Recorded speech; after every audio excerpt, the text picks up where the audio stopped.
primary brain tumor diagnosis drops families into unfamiliar territory overnight. The health system moves fast.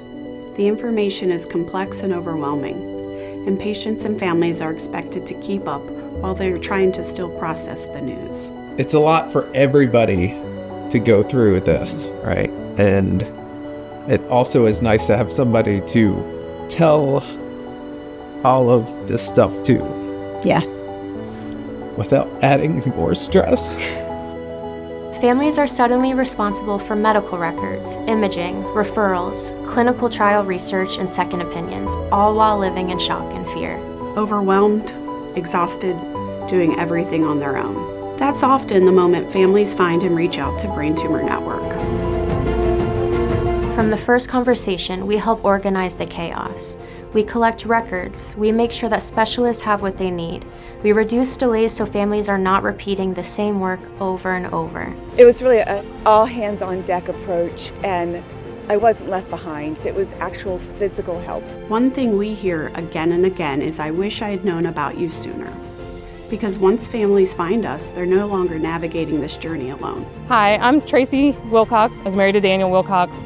We were married for about 12 years, and then during that time fought brain cancer and ultimately passed away from it. He was diagnosed with brain cancer at age 41, which was kind of a shock to all of us. I was doing all my own research, making all the appointments, doing everything, sending records, doing everything I needed to do.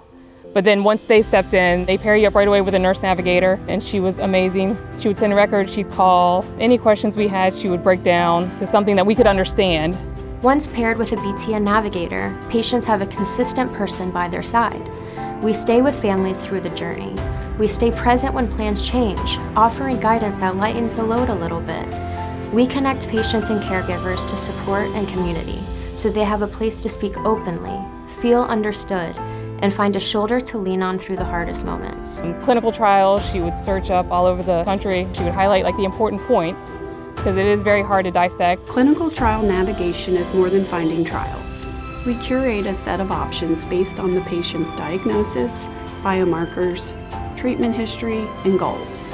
We look for eligibility details families don't know to watch for and translate the fine print into what it means for them. We then provide an extra layer of support by contacting trial sites directly to confirm enrollment status and identify which arms are truly open.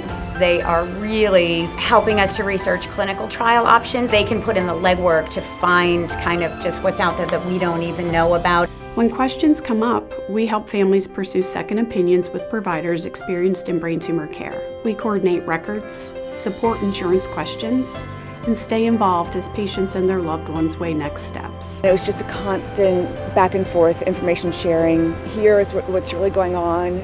Here's who you need to talk to, and here's how we're going to help you do that. Navigation isn't just medical. Brain Tumor Network helps with the day-to-day challenges that come with a brain tumor diagnosis. We help sort out insurance and disability questions, find transportation and lodging support for any appointments that you may need, connect families to assistance that can ease financial strain when it hits fast, and help problem solve practical needs at home.